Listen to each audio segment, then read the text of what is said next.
Le Créateur, il est la manifestation de tout ce qui est, de tout ce qui suit, parce que tout est né de lui. Il est le je suis qui est dans les tu es, il est le tu es qui est dans les il est le il est qui est dans les elle, et il est le nous qui est en vous. Il est la totalité de tout ce qui est, de tout ce qui suit. Je pense que par cette compréhension de ce qui est en réalité le Créateur, cela nous pousse à nager dans cet univers dont on peut appeler Messiah.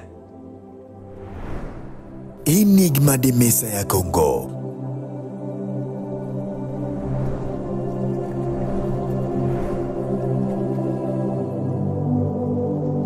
Suivons tous le paradoxe de la destinée.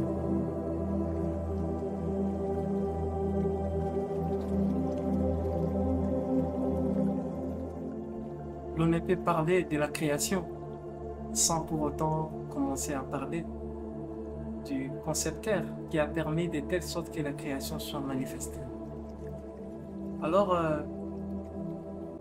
il y a plusieurs façons de définir la création selon plusieurs sources spirituelles.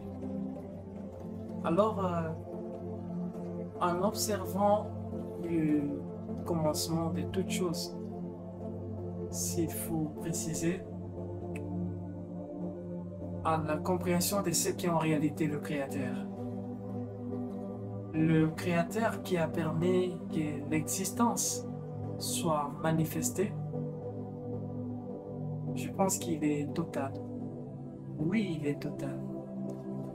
En observant le fonctionnement de l'univers, le fonctionnement des lois régissant la création, en observant le fonctionnement des principes animant l'univers, le Créateur, il est la manifestation de tout ce qui est, de tout ce qui suit, parce que tout est né de lui. Le Créateur, il est la lumière dont la lumière elle-même ignore. Le Créateur, il est le ténèbre dont les ténèbres ignorent. Il est le bien dont le bien ignore. Il est le je suis qui est dans les tu es. Il est le tu es qui est dans les il est.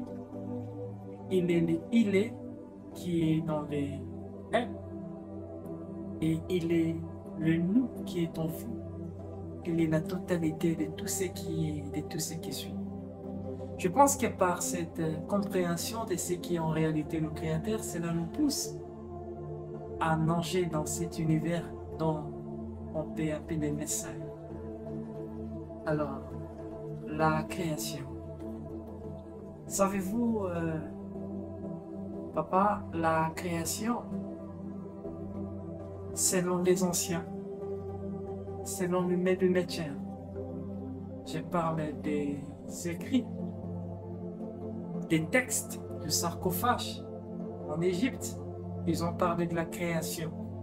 Il y a une forme encore imagée, remplie des allégories et remplie des codes.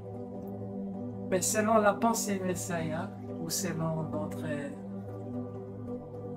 connexion, nous définissons la création comme étant le vouloir. Pourquoi on parle du vouloir? Parce qu'au commencement était le vouloir être. Le vouloir être a permis l'existence du nous. C'est quoi le nous? Le nous, c'est l'eau abyssale. Et c'est quoi l'eau abyssale? Esa Maya Evangélique, qui contenait la totalité des formes formées et informes.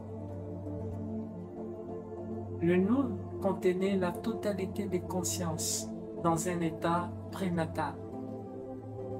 Pourquoi nous parlons du prénatal? Parce que nous parlons du nous. Cela veut dire qu'avant l'existence de notre état. Le vouloir être, c'est la manifestation primordiale de cet être-là inconnu, dont à lui longe tout, l'alpha conscience et l'alpha subconsciente. Le vouloir, là, le Créateur a permis l'existence du nous. Et le nous Dans le nous est sorti le son primordial, dont les anciens appelaient cela Hapta. Alors, le son Hapta engendra ce qu'on dit la méta-univers. C'est quoi la méta-univers? C'est le 9 énéades du temps. Cela veut dire que je m'explique. Quelle structure il y a création? On ne peut jamais parler de la création comme étant de forme sans pour autant commencer à parler sur les temps.